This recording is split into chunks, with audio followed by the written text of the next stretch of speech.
बिस्मिल्लाहिर्रहमानिर्रहीम अस्सलामु अलैकुम। अभी ये हमारा 7 साल किन्नू का बाग है।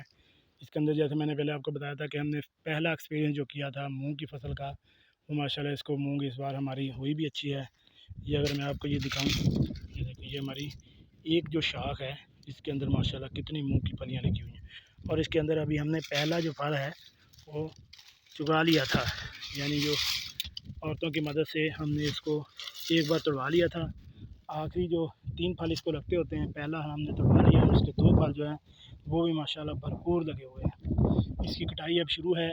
आज जो है 10 अगस्त हो चुकी है और ये 2 से 3 दिन में इसकी कटाई हो जाएगी। इसके बाद 2 से 3 दिन बाद हम इसको थ्रेशर की मदद से निकलवा आएँगे। पहला एक्सपीरियंस था हमारा, माशाल्लाह ये अच्छा एक्सपीरियंस रहा, जो कि हमें माहिरीन ने बताया था कि आप बाग में ऐसी फसलें काश्त करें जो पौधों के लिए फ़ायदेमंद हो। तो मूंग चूँकि खुद नाइट्रोजन पैदा करती है और इसके लिए किसी और एक्स्ट्रा डोज़ की ज़रूरत नहीं पड़ती, तो इसलिए हमने मूंग लगाया। एक तो ये मूंग तकरीबन 1.5 से 2 फुट तक ही रहा, हाई बड़ा था, नीचे नीचे रहा। इसको फल भी माशाल्लाह बेहतरीन रहा। इसने बाग को किसी किस्म का नुकसान भी नहीं पहुँचाया और इसके साथ साथ इसने नाइट्रोजन की कमी जो है वो भी पूरी करती रहे।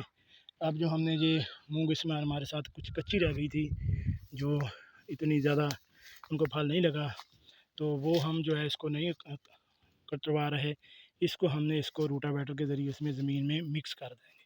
इससे क्या होगा, इसकी इस ज़मीन के अंदर जो फास्फोरस की कमी है वो भी पूरी हो जाएगी और हमारे फल बाग को जो है वो भरपूर फ़ायदा मिलेगा।